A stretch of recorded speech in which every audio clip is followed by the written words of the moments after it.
you guys. I'm just kidding. Yeah.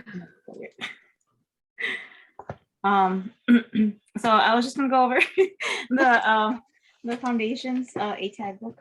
Okay, what page?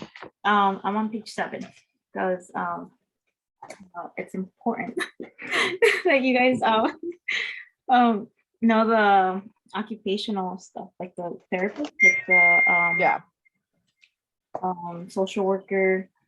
Speech. Are you gonna teach us what to highlight? Okay, yeah. Mr. Little Morgan? Yeah, it's okay. Mr. Little Morgan. Occupational therapy, you know. Okay. Wait a minute, which book are we using? Foundations? You said? Foundations. Like the big, like the API book. Yeah. No, it's not pink. It's like the turquoise. Next time, can you send the syllabus to see what books we need? We got the wrong book.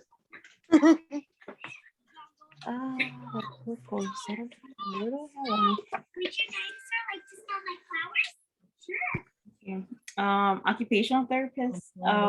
That's important to know. Because that's they focus on ADLs, like little short stuff like drinking water, like how to like open a doorknob, brushing your teeth, little small things like that. Physical therapist is also important to know. That's more of like major like body movements, like learning how to walk again, do more major like body movements. It's different than occupational therapists, where as occupational therapists you think about like opening the door, how to like use a straw and things like that. Speech language pathologist, that's also important to know. And that's they're it's good for like, or they're known for like they're teaching people how to like swallow and how to like regain speech. So you need that, Annabelle? Huh? You need that? That's why you started laughing. So I said we know how to do that. What page are we in? 7. page 7. You gotta raise your hand on the Zoom. Damn, you guys ate in and out without me. That's some shit. No, I'm right doing there. a sandwich. I'm poor. Look, Is it this book? No, well, for us, it's a different color. I don't know. Yours might be different because you have a different version of it. It's this one. What? Oh, hold on. That's the fundamental. Oh, okay. Fundamentals for nursing. So now, so that was page 7. Page 11. oh, I'm on page 11 now. That one, you guys have to know the ethical principles, like autonomy, knowing one's own personal decision, beneficence, justice, doing what is fair, non-maleficence, doing no harm, and fidelity, just fulfilling your promises. Make sure you guys know that.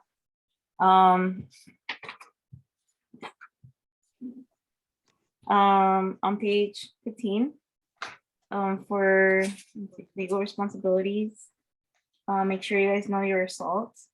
When you assault somebody, you're like threatening them. So like you threaten them like, oh, if you don't do this, I'm gonna, I don't know, hit you with a bat or something. So that's assault. Battery is touching somebody without their consent. So that's you can think of battery as like a bat, like you're hitting them, but they don't know that they didn't ask for permission to be hit. They're just being hit. The battery. False imprisonment, that one does come up on ATI, and usually they'll ask like stuff like about a patient being restrained or not being able to let go, like leaving the facility. So there's something they'll ask about that. Sometimes And then negligence, they also ask about that, and they'll, I think they also do like, they'll have like questions where, they state that the nurse didn't, put the call light next to the patient. And when because they didn't put the call light next to the patient, if they fall, then it's on like the nurse's, like fault, because like they didn't do their job. They didn't put the call light, next to the patient, and that's why they fell. So that's like negligence right there. And then malpractice is like not doing what like, your job, like not accurately, like, not accurately like giving the right medication to your patient. And then, that's not like your job, like as a like nurse. You don't, I don't know if I'm stating that right. Like you don't do what you're supposed to be doing as a nurse. You do something else, and that causes harm to the patient. So that's, malpractice right there. So make sure you guys know that, because that does come up. Informed consent on page 17. You guys want to know, just making sure you're there as a witness. You make sure that they provide the signature, and that they're not under like any influence, like they're not like sedated, and they didn't take any opioids, and that they're fully competent. You also want to make sure, that they understood it, that if they speak like a different language, you want to make sure that there's an interpreter that speaks the same language, and that's the same gender, because that one does come up on ATI. Like they'll ask, like, you want to make sure that it's a female interpreter with like the female patient. Oh, really? I didn't know that. That one, yeah, I saw it on ATI. I forgot where, but it came up. You just want to make sure. It has to be the same sex as the patient. What? Interpreter. I did it. What? ATI. Oh. That one came up on ATI. And then when there's an interpreter in that room, you want to keep looking at the patient's body language. That one does. Not the interpreter, right? I saw that too on one of the questions.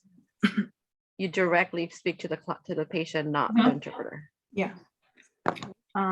So yeah, just Ay, mira, ¿quién está ayudando? so yeah, I just want to make sure, no sedation, no, want to make sure you get the consent. If they have questions, you can bring in the provider and have them explain it more. On page 18, make sure you guys know living will. Oh yeah. That one does come up, living will and durable power of attorney. Living wills are basically just what their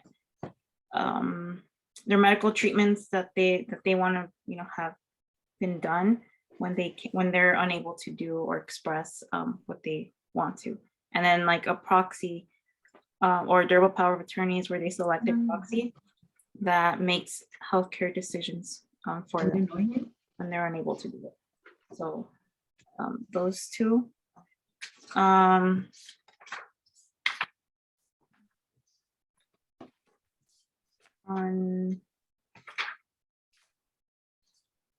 is a nice quick little review. So what are you?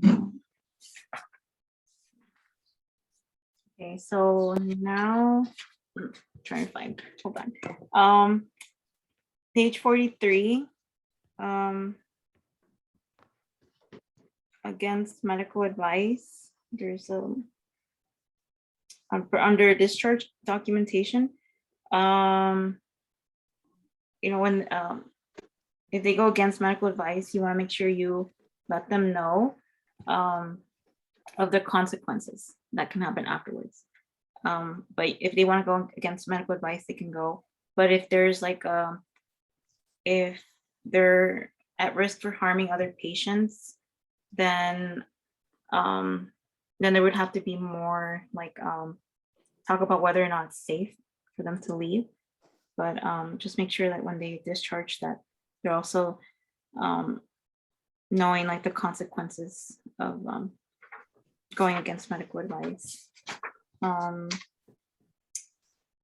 Page 49, hand hygiene. Make sure you wash your hands for 15 seconds. And if it's visibly soiled, you don't put hand sanitizer. You make sure you wash. Your What hands. page did you say? 49. Right now. That one comes up sometimes. Page 50 for sterile field. What's the name of the chapter? Because I'm going by the chapter because I have a different book. Medical and surgical asepsis, Okay. chapter 10. On page 15. Mhm. You guys want to make sure you guys know, the 1-inch sterile field, that's the sterile to it. Yeah, the 1-inch. Yeah. Where is it? Where's that at? Um, 50. Practices that maintain a sterile field. yeah, a 1-inch is not sterile, but everything else inside is. And you always want to keep it like above your waist. And you don't want to turn your back against it because then that contaminates it. If you're gonna put things in the sterile field, you kind of want to put it at an angle, like throw it at an angle. Pull away, right? When you're opening up like the catheter, you're gonna pull it away from your body, not Yeah. towards your. Yeah. You know those catheters, those sterile ones? The boxes, they have a little tab. You put it away, not towards. So make sure that the tab is on your side. You put it away from you. I like eating the ones in bags. Let me see this. Okay, so on chapter 11, infection control, on page 55, just make sure you're using center spirometer every 2 hours. It's like on ATI, most of them, what I've noticed, like turning, you turn every 2 hours, you get the vitals every 2 hours. Like if there's like one that says like, oh, measure the vitals like every 4 hours, it's most likely not going to be an option. So it's like you want to make sure you do it like as soon as possible. Like if it's 2 hours, then it's fine. And some spirometer is done every 2 hours, because you want to prevent pneumonia. So that's important to know. Make sure you guys also know your labs. All the sodium, creatinine, stuff like that, and the reason why they're low and the reason why they're high. Oh no! I mean, I'm really knowing that potassium is 3.5 to 5.0. That's because I'm looking at it on my computer. I don't know how I'm gonna learn all these numbers. I'll put them on my fingers and They're by your fingers. I am. I'm gonna put them. I have tattoos on my fingers anyway. So how would they know? I like to Soap and water. This one comes up. Make sure you receive somebody that has C. diff. Make sure you use soap and water. That does come up. Like sometimes they'll ask, somebody that has C. diff. Make sure you wash soap and water. That's on page 56 at the top. It's the first bullet point. And then HIV is standard precautions. That one does come up on ATI. Yes, that one got me twice, and I read it, and the second time it still got me. It's not contact. It's what is it, standard, right? Yeah. Yeah. That one's standard. That one comes up on there. You want to make sure that your airborne and your droplet precautions. Airborne is MTV, and then droplet is the pamphlet. I don't know if you guys watched the little video for simple nursing. And MTV? Yeah. Yeah, I watched it. Evelyn, I told you about it. Yeah, I have it down. I still don't know it, but I have it down. Okay, make sure. I do. It's the measles, TB, and varicella. I'm smart. I just need to listen. Nobody said you're not smart. I already told you guys. I'm as smart as Jessica. I just don't listen. Everyone's smart. You guys. No, distraemos. That's why. Airborne N95 mask, Droplet is where you want to have the patients wear surgical mask if they leave the room. Okay, make sure you guys know that.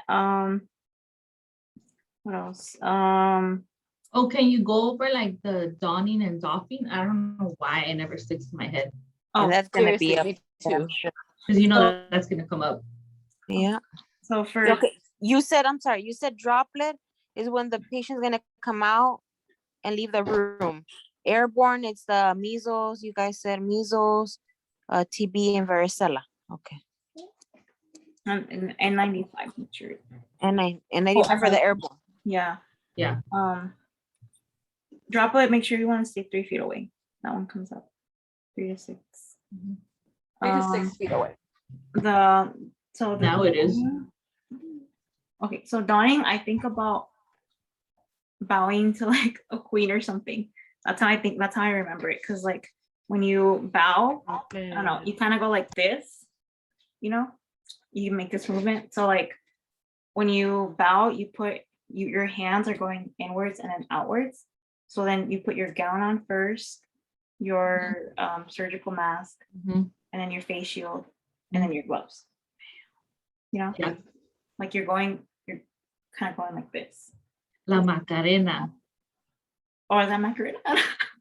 I just think about going like this, like you put your hands in your up here, and you start touching like your body, like from like you go down, up, and then put your hands up there. So Yeah, it it was would be- first Yeah, gown. doing really well, Jessica. MGG. does that make sense? I don't know if that makes sense. Is this for donning off? That's for donning, like putting Okay. stuff on. So it would be like your gown, then your surgical mask, because you know you don't want to put your face shield first. You want to put your Right. surgical mask, face shield, and then your gloves. Oh, okay. Yeah. Yeah, like that. What the hell? Yeah. Con mucho amor. Okay. Pero con mucho amor. So that's the way I remember it. I don't know if that makes sense. So it's the gown, gloves. No, it's the gown because you I start. mean, gowns, mask, Yeah, face shield, and then your gloves. and then the gloves. Yeah. Okay.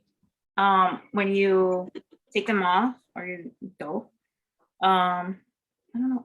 I just start from top, bottom. So it's always your gloves. Now when they always ask on ATI, if you don't know how to take it off, the first one's always your gloves. You always take off your gloves. That's the first, I think the majority of the time they always ask like, what's the first thing you take off? And that's your gloves. Because it's the most contaminated. So think about it, when you're removing, you want to leave the germs behind so it won't come out. So take away the gloves first and then the gown or no? Gloves, it's face shield. Your face shield, then you go down. So your wait, hold on, am I saying this right? So Yeah, it's the first just thing the is order: you take- gloves, face shield, mask, and gown. Yeah, so like when I think about it, like I start, your hands are down here, Uh-huh. you're down, so your gloves, Provided to you guys by UCLA. then you go up, It's and pumpkin. that's your face shield, and then you come down here and you take your gloves off. Sorry, not your gloves, your gown off, and you come back up and you take your face shield. So it'll be down, then up, then down, then up. I don't know if that makes sense. Like, come up Like it would be to remove. to remove, it would be, so you start down here, and it would be remove your gloves. That's down. Then you go back up here, and it would be your face shield. Then you come back down, and it would be your gown. And you come back up, and it would be your mask. Yes. That's like The down. mask is the very last one. That's like 1, 2, then 3, and 4. Yeah. Like up. You would think the gown would be last. That's the most contaminated thing. Yeah, that's the way I used to take it off at school. Because if you're taking off your gloves and your hands are Touching the a outside little of your- clean, right? You're gonna want to take off whatever's in your face, right? like, and well, when I was doing, when I was working with like nursing facility and we had COVID going on, in real world, we don't do like the whole like up and down stuff, like which one goes off first. Acuérdese, Just panecito, based que le on, dieron gratis. you kind of have to think that, kind of have common sense and like take off the dirty first, and then you can do whatever you want. Esa es azúcar, ¿eh? Es azúcar. Es my suegra. It's because some boyfriend or her, she has a conquistador at her job and they gave her a little bun cake. Okay. Okay. So it's gonna be gloves. Yeah, Yeah, the first one would be gloves. gloves, gown, mask. Gloves, face shield, gown, mask. mask. Okay. So make sure you guys know. But does the taking off, does that one make sense? I mean the donning. Yeah, that one's easy. Now I remember that one. Okay. But if you forget like how to take it off, the first thing is always the gloves. And the last thing is always the mask. Now I'm gonna have We to just have to use a figure out like in the middle. this. So if you see me in class doing this, you know what I'm doing. Oh, we're like, oh, she got the question.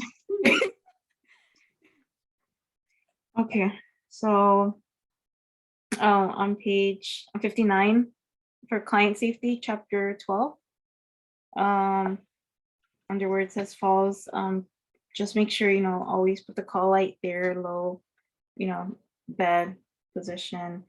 Always have things close to them, like the table, bed table. If you're gonna ambulate them, make sure you have them wear non-skid socks. You want to make sure you have give them like a night light so that they can see at night if they want to ambulate. Cords have to be around furnitures, not like on the ground. Else, About the rugs. no throw rugs. No rugs, but you know how sometimes they throw a scenario where, or the answer is the cords, you should place a rug over the cords. That's a no, right? Because the rugs is contraindicated. Yeah, Yeah, no no. throw rugs for them. If they're gonna like go up the stairs, you want to make sure they have that tape. There's one question on ATI where it said they have different colored tapes. Uh-huh. That Is one. it okay? So different color tape, that's the answer. Yeah. Okay. It's either there's one question that has a different colored tapes or the fluorescent tape. The fluorescent paint. Okay. Remember? Yeah. They I used do. it. They used it different. They used those two questions differently. The one had the tape, and then the other one had the fluorescent paint. Mhm. So it's the color tapes. Yeah, it can be either or. Either or. Okay. Yeah, because that question came up twice, with the correct answer being colored tape, and the other one, the question was fluorescent color paint. Mhm. Yeah, so Banner's position. So okay, who's that? Page 60, for seizure precaution. Just stay with the patient, have the suctioning available. You can put them, like, have them sideline. And then you want to measure the timing. What else? Make sure that you put a pillow underneath, like if they were to fall. Put a pillow on the wall. They sometimes ask that. Protect their head. Mhm. Don't put anything in their mouth. Yeah. Well, yeah, don't put like a toothbrush or anything. Oh, and don't if they don't offer them water right after a seizure because you have to assess their gag reflex. Oh, yeah. And then just reorient them like afterwards. Yes. So yeah, make sure you guys know that. And then no restraints. Don't want to have them, on restraints. Yeah, Evelyn, no restraints. Because you restrain the kids. I'll restrain the kids, all right. I don't know about the viejitos, but I'll restrain the kids. Them motherfuckers don't listen. Now we're gonna keep. Don't have me babysit your kid, Lily. Sandy, él te va a llegar a amarrar a ti.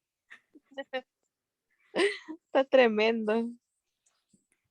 Restraints, responsibilities, which is the next page 61. Assess the skin every 2 hours. You know, you want to make sure there's a question on ATI where they put like some padded stuff, you know, on there. So make sure you guys do that. Range of motion, they'll sometimes ask you, you know, like every 2 hours, perform that.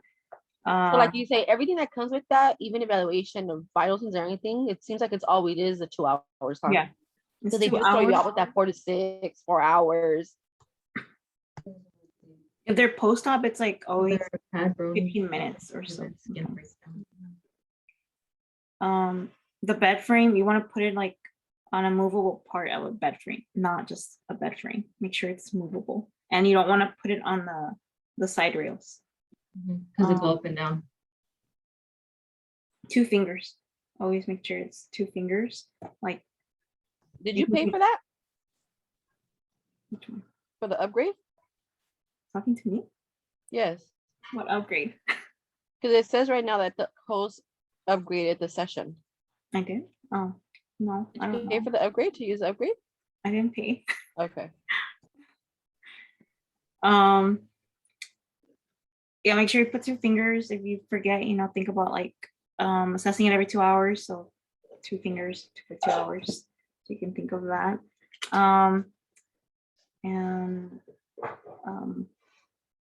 Yeah, so just make sure you guys know that. Fire extinguishers.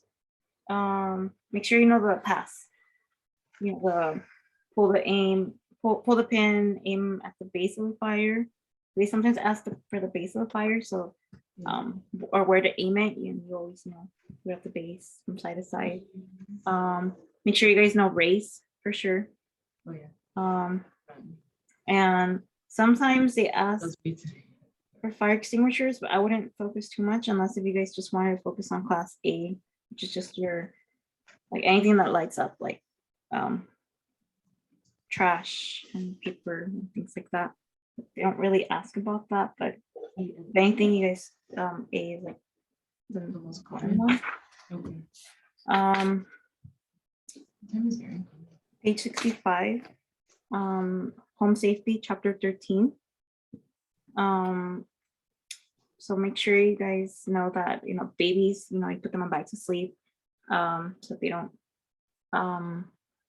yeah, teach them back to sleep. You can put on the pacifiers too. No toys, no blankets. Make sure they're away from like the vents. So there's that.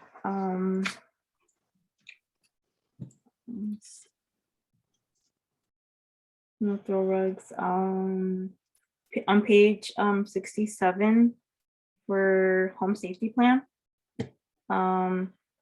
Just make sure you guys know that if someone there's place with no smoking sign, if someone is smoking, the on ATI they'll sometimes ask about like how often to change the smoke detector, and I think it was like Every 6 months. Every 6 months. I remember every 6 months, I think. The batteries. They ask how long do you change the batteries on the smoke detector. Every 6 months. I want to say it's every 6 months. I thought it was annually. Because on the next page, What does ATI say?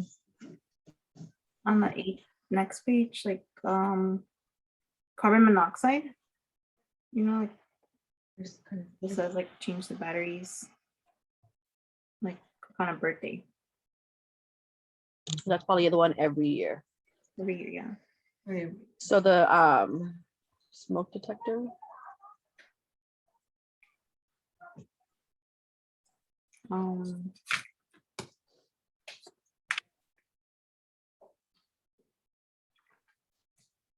Carbon monoxide. Oh, sometimes they ask about carbon monoxide sometimes. and they'll ask like signs and symptoms of carbon monoxide. And the way I remember of that is just think about like someone who's pregnant, they'll have like nausea, vomiting, and headaches. You know, so that's how I think about it. Because you can't see it, you know, you can't feel it, and it's kind of like a ghost. Like you can't like it doesn't have a scent to it. So just make sure you turn off like everything that has like gas in it, like the stove, the mower, or the what's the thing, the fire wood place, not the wood place, sorry, what's that thing called, the car coil grills and gas fireplaces. So just make sure all that's turned off. Let me see. Okay, so basic first aid on page 69. You know, always put pressure on a wound. Don't remove it. Make Where sure are you at? page 69. Oh, page 69. Make sure you guys know your rice, and that you don't want to put ice like on the injury for more than 20 minutes, because then you get that rebound. So make sure you guys know that. The rice, make sure you guys know the order of it: rest, ice, compress, and elevate. So yeah, there's that. CPR, just make sure on page 70 for CPR, make sure you guys check the cateroid pulse, and then you can begin if they're not like, if you like, no, they're not doing okay, they're not breathing. I forgot what it's on the Bible, but they do, I think it's like 30 to 2 compressions, right? Am I right? Is it 30 to 2? Right? Yeah, I think you're right. 32. 30 to 2. So there's that. So make sure you guys know your CPR. You said check the carotid or the epical? Carotid. Carotid. Not the opposite. Don't go on the opposite. Just make sure you know it's on the same side. And then you don't stop until like somebody else comes. And the reason why you want to make sure, like, even if somebody were to have like you know, wasn't like responding or anything, and like there's somebody that didn't know how to do CPR, it's important that the person does it, because you want to make sure that they get the compressions in, so that there's blood flow going to like the heart and the brain, and that way there's like less possibilities of having like brain damage. So whether the person knows or doesn't know, it's important just to like start the compressions. So for page 73, for ergonomic principles on chapter 14, sometimes they'll ask about like lifting, you know, so never bend at the waist, always have like your objects close by the center of gravity. Make sure that when you're, sometimes they'll ask, like sometimes when a person is working for long shifts and you know like their legs get tired, sometimes on ATI they'll ask like you can bend one leg so that way the other one rests. I think that's what they ask. Or if not, it's like that one leg, you can put it like, you can lay that leg on like a chair, like a chair, and just have that one leg like rest and like kind of alternate. Sometimes they'll ask that. But just make sure you guys know how to like lift. And then as for make sure you guys know your flowers, difference between flowers and high flowers, because sometimes they'll ask like about like if you're feeding somebody with a TPN, and they'll have like a question where like if you put them in the semi-flowers, flowers, or high flowers. And I think for those patients, you put them on a flowers position, 45 to 60, if you're feeding them. Or sometimes they'll have high flowers. I can't remember. You know what? Just forget about that one, because I'm not really too sure. Oh, for patients that have what do you call it? Amputation, You want to have them prone, like lie on their stomach, like for 2 hours. Every now and then, just so that way they have like some hip flexion. So that one's for prone. Wait, teacher, can you repeat that again? Sorry, I missed it. Like somebody that has had an amputation, you want to put them like prone, so that way they have some hip flexion. Sometimes that one comes up on ATI. Orthopedic position. You want to know that one. That one's mainly for patients that have COPD, where they put like their they put like on the bedside, they'll have like a pillow that they can put on the table, and they just like kind of rest or they rest across. Yeah, they put a pillow and they kind of like rest on it. So that's for COPD. It allows for like chest expansion. And then Sims position. That one's good for when you're giving somebody a suppository. You want to make sure that they're in a left Sims position. ATI will sometimes ask about that. So that one's important to know. Did you go over the one that, because the one I see a lot coming up when I've been doing my practice questions is the one when you have a hip arthroplasty or hip fracture? Uh-huh. What position is that? Oh, like the one where they you have to put like an abduction pillow. Yeah, that one.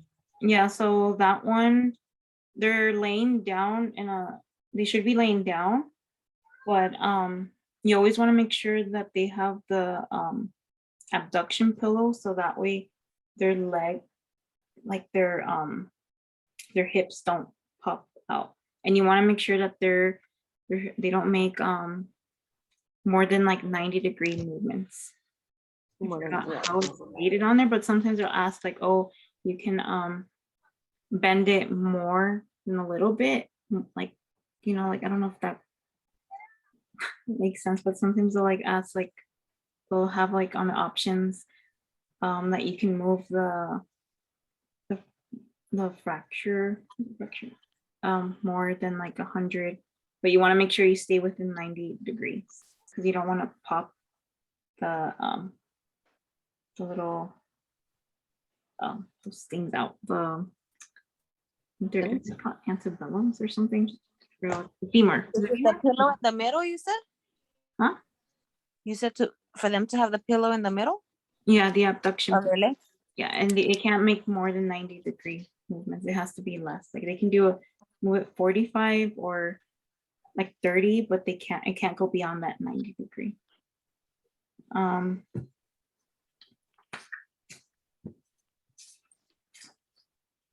Make sure you guys know race on page 78, chapter 15, security and disaster plans. You always want to rescue, alarm, contain, extinguish. So that one's important.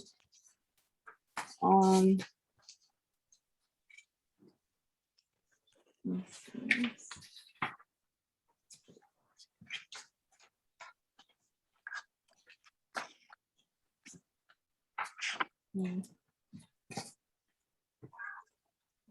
Oh, make sure you guys know your vital signs too, like the airway or the breathing, 1220, your blood pressure, and then if it's like your temperature, just all your vital signs, make sure you know that.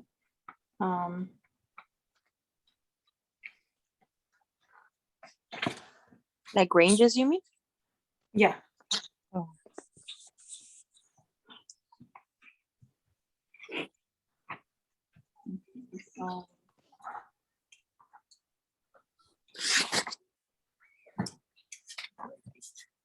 Okay, on page 223, nutrition and oral hygiene.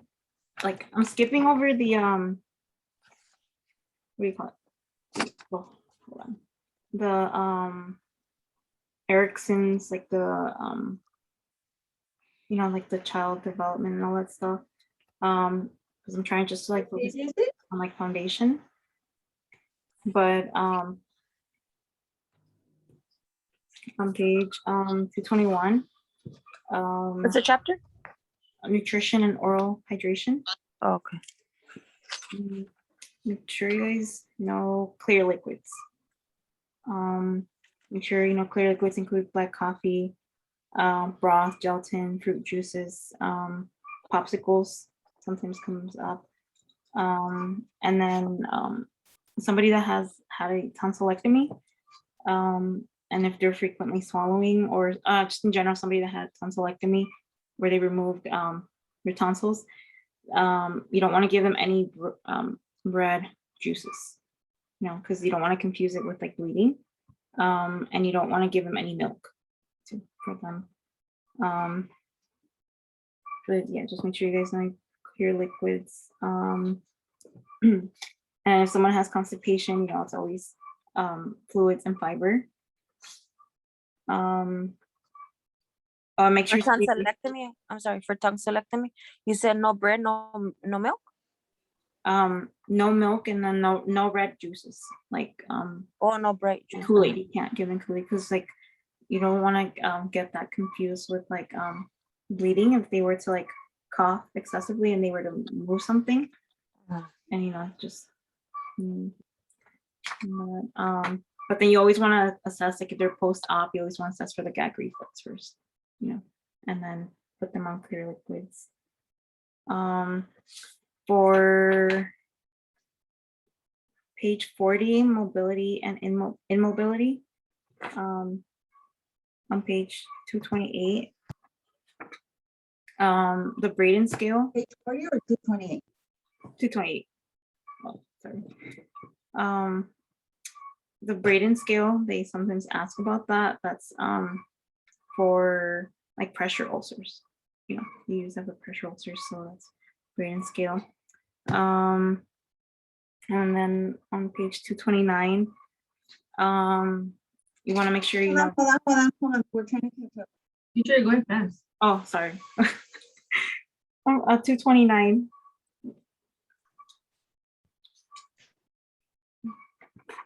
I can't reach you. Okay, 229. What is it that we're looking at? The Braden scale? It's under cardiovascular nursing actions. Okay. You know, make sure you guys like, you know, have them ambulate post-op, like dangle their feet before they get up out of the bed. Make sure you guys know the to prevent DVTs, you want to put we want to have them drink fluids, but you also want to make sure you can also give them like compression device. They can do range of motions. When you grab like their ankle, right, you'll want to grab them from like the bottom of like their ankle. Because then like you don't want to grab it like from underneath, like where their leg is at. You just want to like grab their ankle and like lift it up like that. Let's see. For DVTs, if they're suspected of having like a DVT, you want to put warm compression on there, and you want to elevate it too. Let me see. Pain instructions. They'll sometimes ask about that under musculoskeletal, page 229. We'll sometimes ask about the 3-point gait, and the 3-point gait, that one you want to make sure it's always, the answer for that one is like where they, something about like their right leg or one of their legs, like they can put I think pressure or like stand on one of their right legs. That's what they use the 3-point gait. And then they sometimes will ask It's 3 or 2, because right here it says maintain 2 points. it's a 3-point gait, because the way it's worded on ATI, it's like sometimes they'll ask like like a patient or somebody's gonna use like if they're gonna use a 3-point gate, who would use like a 3-point gate? And then they'll say like somebody that has no like what do you call it, that can't use like both of their legs, or somebody that I don't know how it's stated on there, but I know it's like it has to do something with one leg, and it's normally the right leg, and that's what you use that 3-point gate for. But that one comes up like here and there. And then when you use that cane, you want to make sure that you don't put pressure on the axilla. You want to put pressure, you want to hold it from like the little bars. But I know like you don't want to put pressure on the axilla. If you're going up the stairs, you go with the unaffected leg first. And then for you want to make sure that the tips of it that they remain dry. That sometimes pops up on ATI. You want to make sure that the tips are dry. And then that they have I think, I'm not sure if it's the cane or the wheelchair, but they have to have one upstairs and downstairs. That one comes up sometimes.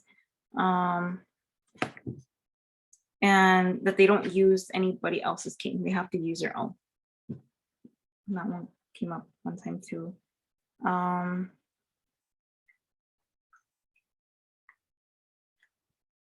Okay. Let me see.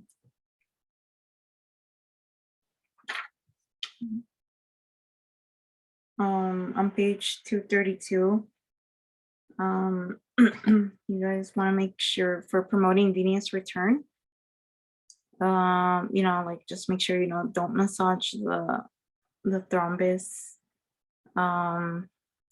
elevate it, you can put warm compressions, what's it called, the elastic stockings. You want to make sure that you don't fold it back all the way under like the knee, because sometimes like when you're putting the sock on, there's like extra like remaining stuff, so you just want to make sure like you pull it all the way up and you don't like fold it back down. You never want to cross your legs or sit for long periods of time.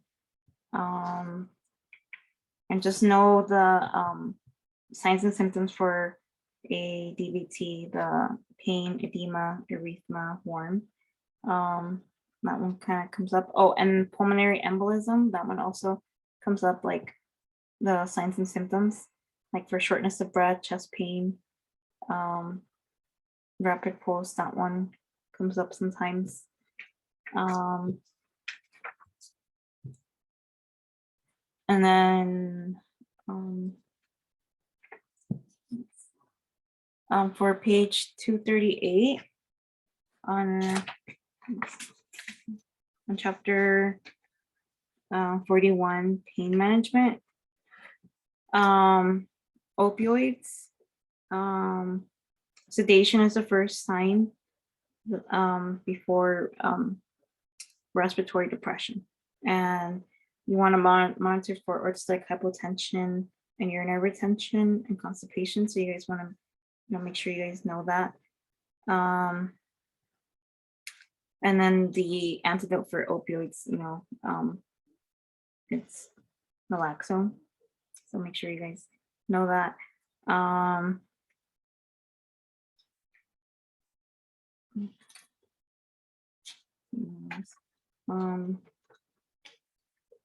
On page 242, on chapter complementary and alternative therapies, chapter 42, make sure you guys know your garlic, your ginger, your ginseng, valerian, like St. John's wort. St. John's wort, you never take it with anything. Like if you're taking the medication, you most likely never take it with anything. Like, so you guys want to make sure you guys know that. Ischemia too, for immunity, that one comes up. So make sure you guys know your herbs. For your herbs, there was one on I was watching on Simple Nursing. They have an acronym. It's EGO, like Lego My Ego. So they have like the garlic, the ginseng, all the ones that start with the G, and the ischemia, and those are like they're like bleeding risk. They cause bleeding risks. So you want to make sure you stop those like 48 hours or a couple of days prior to surgery, because you don't want to be taking those herbs and then go to surgery and then like have a hemorrhage. So yeah, you don't want to be, you want to be cautious with that one.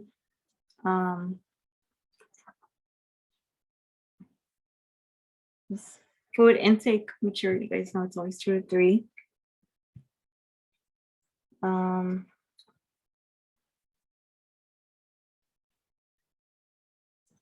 On page 246, chapter 43, bowel elimination. Diagnostic procedures. Under diagnostics procedures, the fecal occult guaiac test. Make sure you guys know that you guys can't have any red meat or raw vegetables, because then that can give a false positive for that test. And make sure you guys know the stool cultures, the difference between the occult and the stool culture. Sometimes they'll ask about that, but the stool culture, that's more for like bacteria, like what do you call it? That's more for if you want to know if the patient has like a different type of bacteria, like a parasite or an ova, and that's different from the occult testing. So make sure you guys know like the difference between both of those. And for the fecal occult blood testing, if they the card, because they have a card and they put like a little drop on the card, and if it turns blue, then that's positive for that that test. Also for there's another test that they do for like pregnancy women, like when their water breaks, and they test it. It's I forgot what it's called, but it starts with an N. I think it's like nitrize test or something. But that one also, if it turns blue, then it's positive for amniotic fluid. So make sure the color blue, it's positive for that. For constipation, always fluids, fibers. On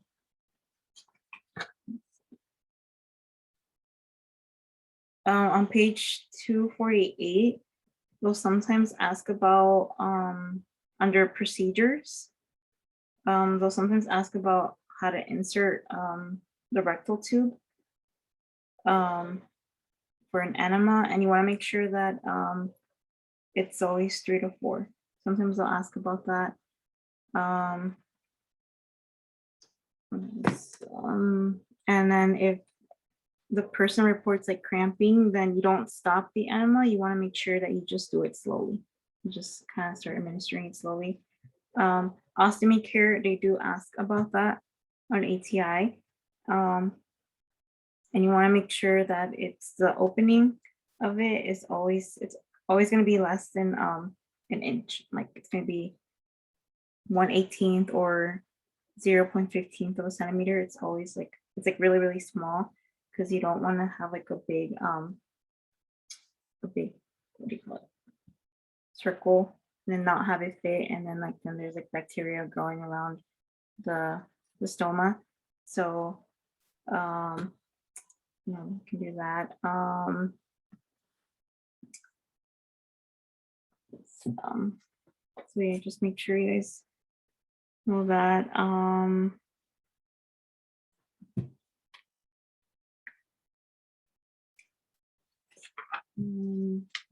Oh, and then you never take the temperature of a person through their rectal, because there's that vagus nerve, and you don't want to like cause any like any like, I think it's like any cardiac problems.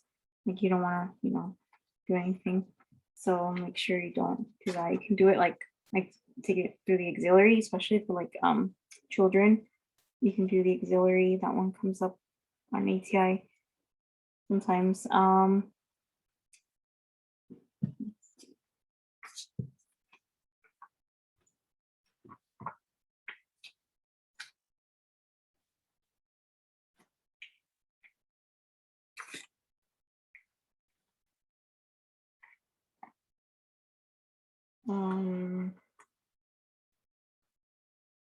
Make sure you guys know your math. Like the how to do your math, like the how we have the kg, like the mg, and like how to go back and forth. Sure you guys, make sure you guys know that.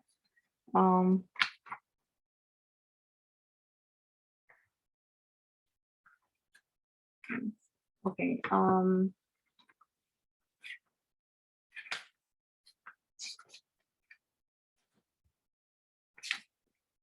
Okay, on page 324, chapter I'm Airway. logging through another computer, Jessica, so give me access, okay?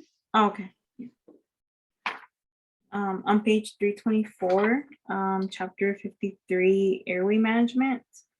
Pulse oximetry, no, you don't want to have any like nail polish on your nails. And if they have carbon monoxide poisoning, you don't want to put a pulse oximetry on them, because what happens is like when they inhale that carbon monoxide, that takes like if you were to put like the pulse oximetry on their finger, it would come up like as 100%, but in reality, like that's not accurate, because the carbon monoxide replaces oxygen in the hemoglobin. And so it'll give like a false like oxygen saturation. So there's that. For oxygen therapy on page 324, make sure you guys know the early signs and symptoms of hypoxia, especially restlessness, agitation, confusion. That one comes up. And the other ones too, like tachypnea and tachycardia. But the way I remember that one is just think like all your vital signs go up.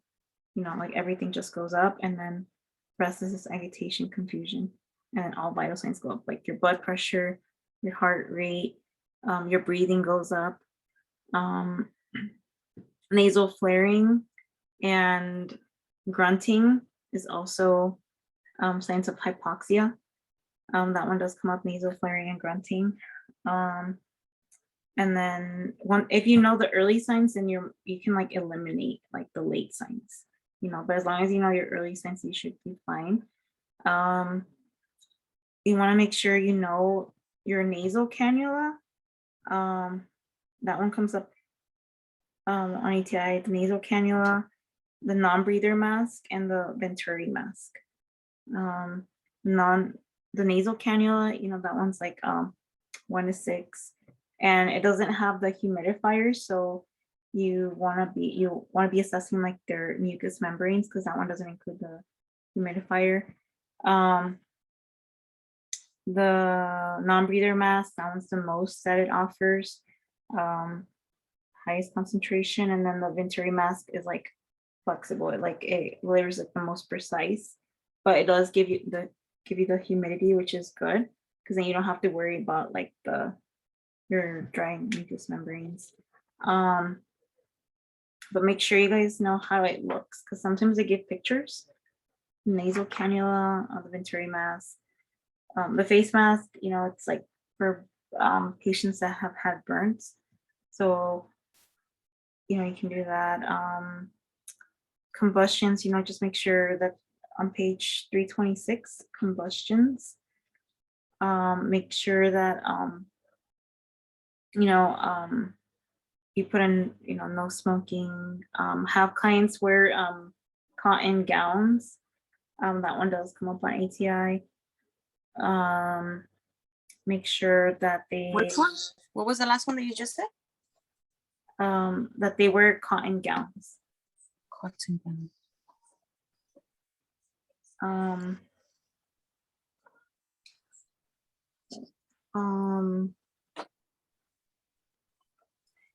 on page 327, sputum specimen collection. Make sure you guys know that that's for patients that have like TBs, that have been diagnosed with TBs, and you want to do the sputum cultures like in the morning. And if you get 3 negative sputum cultures, then they don't have TB anymore. Yes, chest physiotherapy, that one does come up sometimes under nursing considerations or nursing actions, the like third bullet point. What page is that? 327.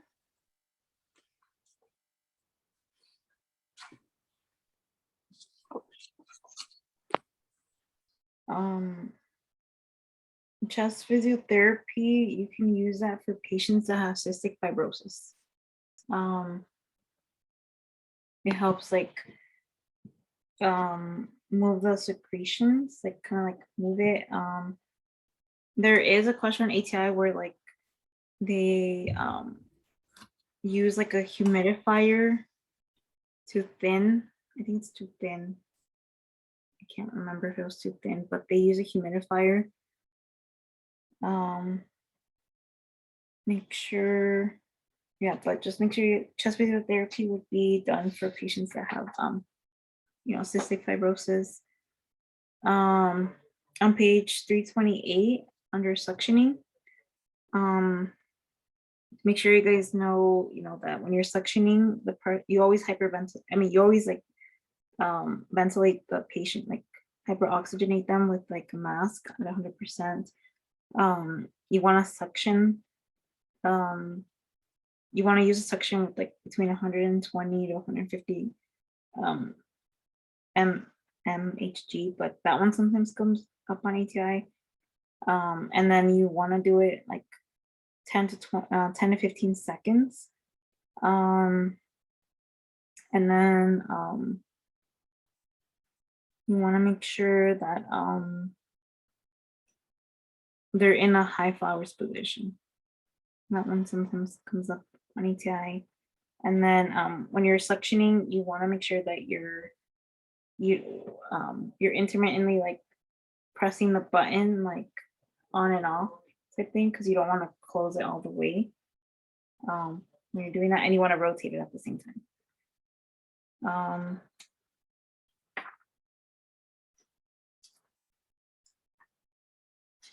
If the patient can't communicate, you want to provide them with like a board, like a whiteboard or something, so that way they can express themselves if they had a stroke and can't talk. Oh, make sure you guys know the difference between asphasia and the other one. There's another one. There's asphasia. Can't remember the other one. But it has to deal with like stroke patients and like where they can't express what they say, and one where they have difficulty swallowing. I forgot the words for those two, but make sure you guys know that one. On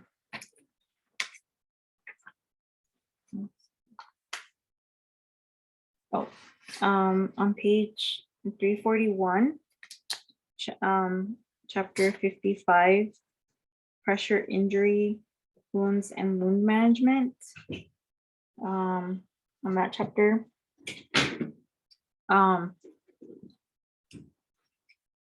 make sure. What is that? 343, sorry, chapter 55, pressure injury, wounds and wound management.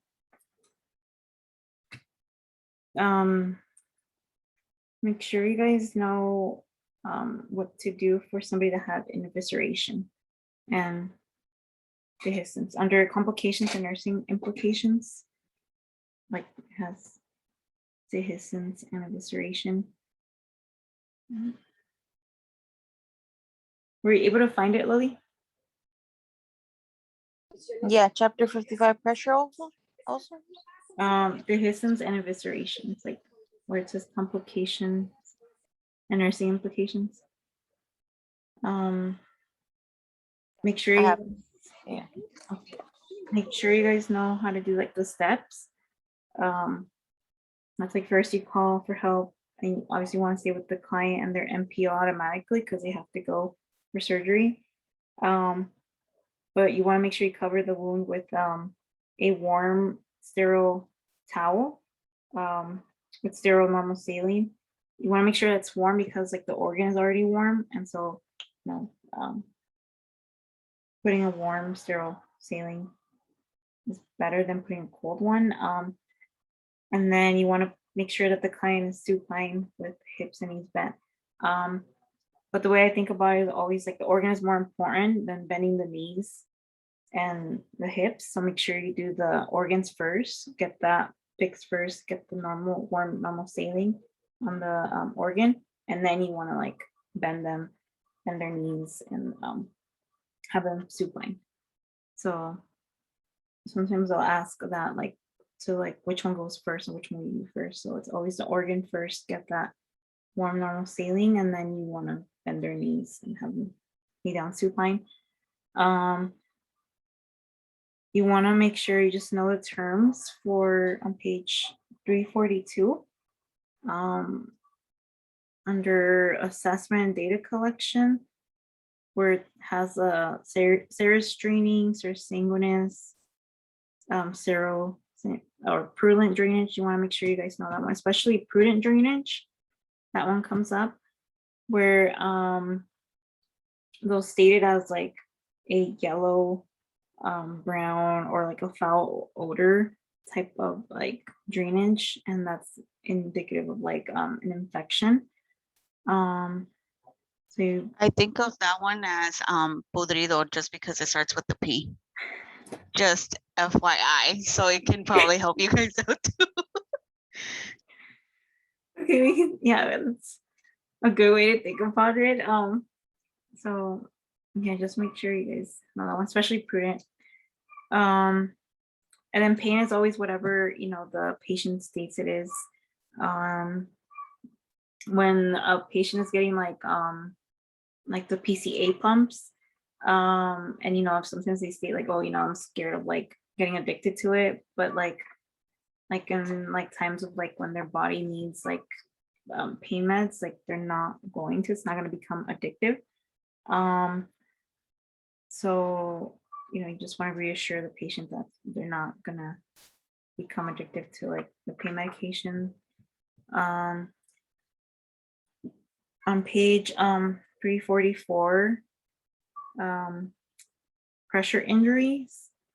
You want to make sure you know the pressure injury, like the stage 1, stage 2, 3, and 4. For stage 1, that's always going to be stated, well, on ATI, well, the way I've seen it is always unblanchable,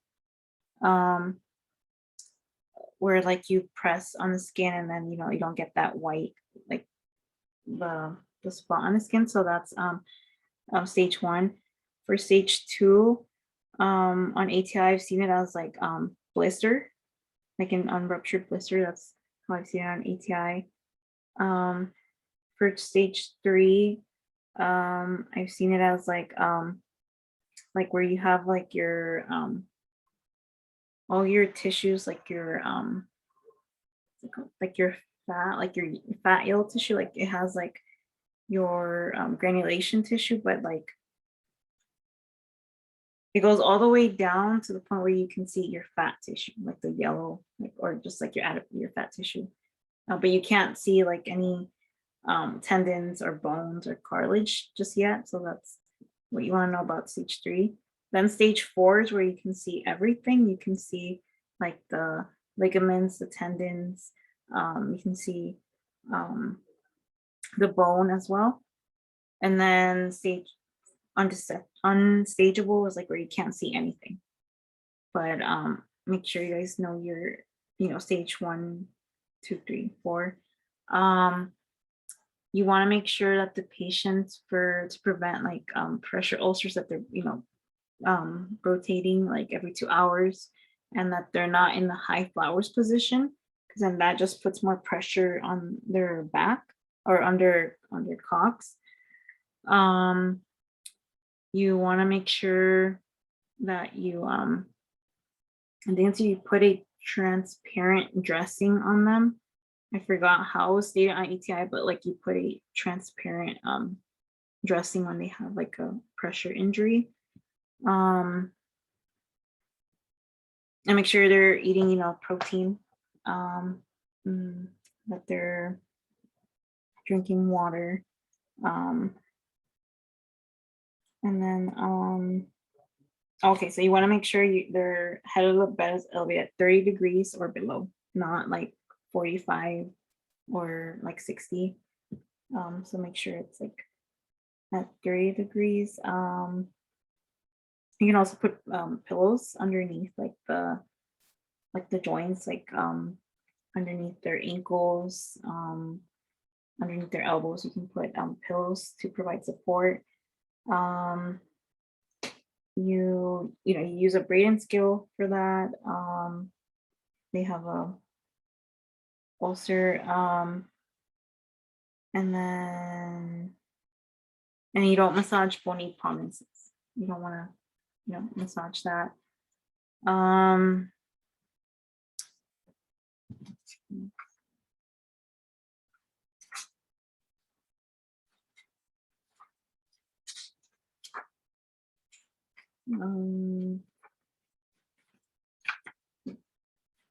Make sure you guys kind of go over your on page 359 electrolyte imbalances, chapter 58. Just expected reference ranges. They said it's important you guys know your lab values. Calcium and magnesium, when they're low, they're gonna have almost the same what do you call it, signs and symptoms for calcium and magnesium. Potassium, if it's low, that can cause like cardiac dysrhythmias. But make sure you guys know your ranges for that. For calcium, if on page 362, calcium imbalances, make sure you guys know your muscle twitches, your tetany under expected findings. Make sure you guys know that if it's low, it's going to cause like tetany, facial twitching, the positive Chizox and positive Trosus sign. For hypocalcemia,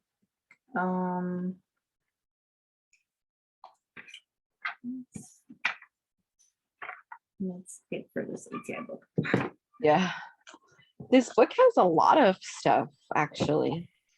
And you were just I realizing. didn't even realize that. Annabelle, I said we are I just know. realizing.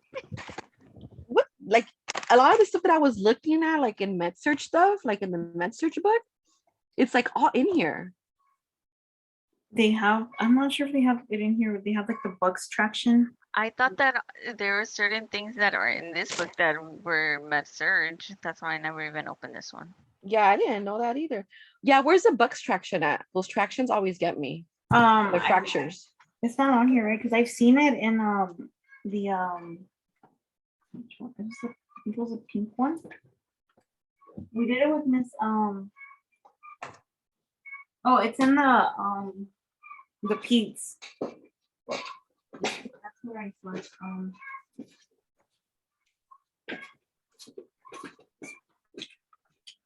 And it's on page The Pete's book, you said? yeah, for nursing. So it should be there. I saw it there last time.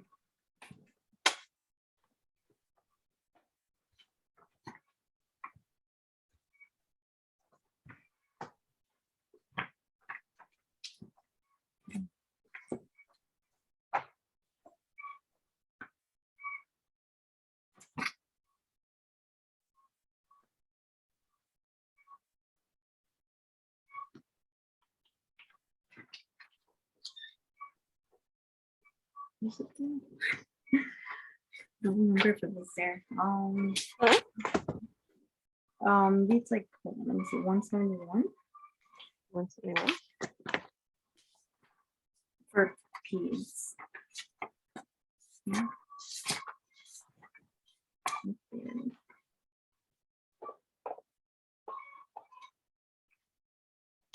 No, 71. They have the Brian traction, What page is that? 173.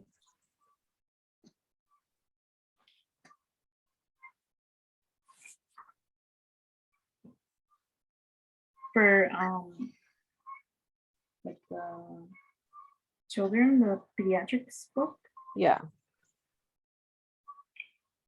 I remember we did with Miss Orteza, but like, it's under 173 under patient-centered care, but it's under the when abduction.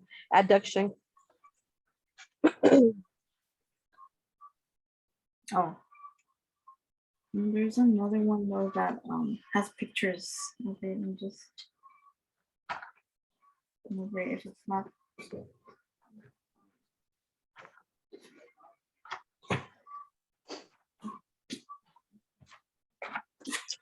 Okay, it's in MedSurg. It's 418 in MedSurg book. I don't.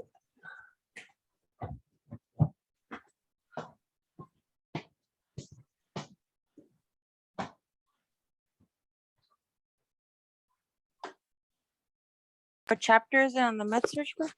Yeah. What chapter? Chapter 63, musculoskeletal trauma. You should have the tractions, like cleaning the sites, the skin sites. Is it 418? Yeah.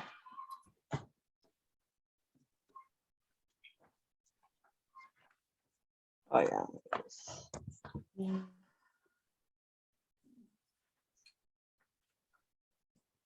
And for compartments, like, oh, not compartments, sorry. When they have a cast on ATI, like, they'll ask like, how do you, like, if it's itching, and how do you what do you call The it? toothbrush through it and then you like start. I'm just kidding. Wait, what is it that we're talking about right now? When a patient has a cast. Okay. No, you do not put a toothbrush. You just blow away with cool air, you know. With the fan or what? You better have an ice chip in your mouth to blow that cold air.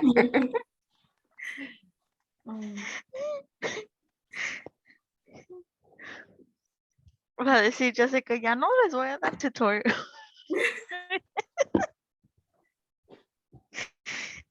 Compartment syndrome. Yeah, and then just know, like, you know, if it's too tight, they can possibly have compartment syndrome. The osteomyelitis, that one comes up sometimes, and that one you want to give them Antibiotic. yeah, antibiotics. Cellulitis comes up, that too comes up. You want to give them You warm, want to wash it, que no? yeah, with warm. Yeah. Yeah. So that's. I hope we didn't stress you out, Jessica. I hope you're back tomorrow. Where? Tutoring? No?